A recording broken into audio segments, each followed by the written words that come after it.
कृपया सर्वांनी खाली बसायला हवं. सर्वांना नम्र विनंती आहे, सर्व खाली बसा. बच्चूंनो सुद्धा खाली बसत आहे. सर्वांनी कृपया खाली बसावं.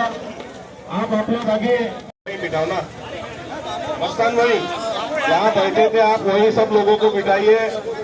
सभी भाइयों को विनती है कि बच्चों को 5 मिनट में सबको संबोधित करेंगे. अरे त्याच्याजवळ कोणी जाऊ नका, एवढं स्थानपणा नका करू. मला मगापासून सांगून राहिलो तर खाली बसा सर्वजण.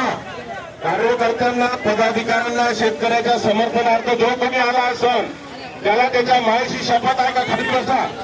कोणी उभं राहून फालतू आपलं हे दाखवायचं काम करू नका. बच्चू 5 मिनिटात तुम्हाला संबोधित करणार आहे. या शेतकरी शेतमजुरासाठी तुम्ही सर्व एकत्रित झालात. या जय किसान.